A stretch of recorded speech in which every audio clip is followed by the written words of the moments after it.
पंकज शर्मा जी।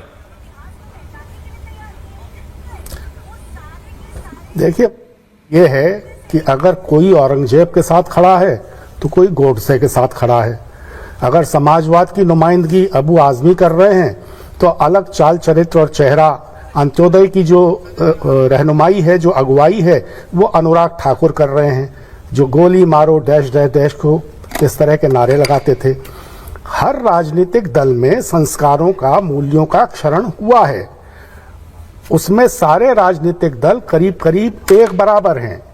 अब आप समाजवाद की बात करें, ऐश्वर्य, आपने खुद कहा कि जॉर्ज फर्नांडिस के बारे में क्या कहा गया जब वो भारतीय जनता पार्टी के साथ उन्होंने हाथ मिला लिया। लालू जी ने कहा था। तो इस तरह की अब न तो कोई समाजवाद की विचारधारा है। हाँ, तो वही मैं कह रहा हूं, हुआ क्या कि जातियों की और उपजातियों की राजनीति करने वाले जो क्षेत्रीय दल हैं, वो समाजवाद का लबादा ओढ़कर अपना काम करने लगे और उसमें तरह तरह के तत्व घुस गए इन राजनीतिक दलों में। जब कभी कहीं भी सत्तारूढ़ दल बनता है किसी प्रदेश में, समाजवाद के विचारों पर चलने वाला कोई भी राजनीतिक दल, इस तरह का दावा करने वाला, जब किसी प्रदेश में सत्ता में आ जाता है तो तमाम तरह के तत्व उसमें घुस जाते हैं।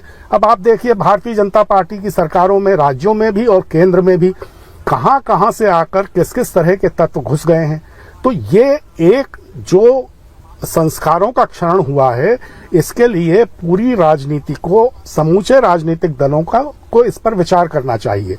अबू आजमी अकेले नहीं हैं, ऐसे बहुत से लोग, जैसा मैंने कहा, अंत्योदय की राजनीति करने वाली भारतीय जनता पार्टी में भी हैं। किस किस के नाम लिए जाएं, सब नाम आपके सामने हैं। कुलदीप सेंगर से लेके ब्रजभूषण शरण सिंह से लेके पता नहीं कौन कौन लोग। तो ये जो व्यक्तियों का चयन है अलग अलग राजनीतिक दलों में, सारे राजनीतिक दलों को अगर शुचिता से काम लेना है तो ये तय करना होगा कि किस तरह के लोगों को, किस तरह के विचार के लोगों को अपने में वो शामिल करें। आप ठीक कहते हैं, अबू आजमी ने जो कहा है उस बात का विरोध होना चाहिए।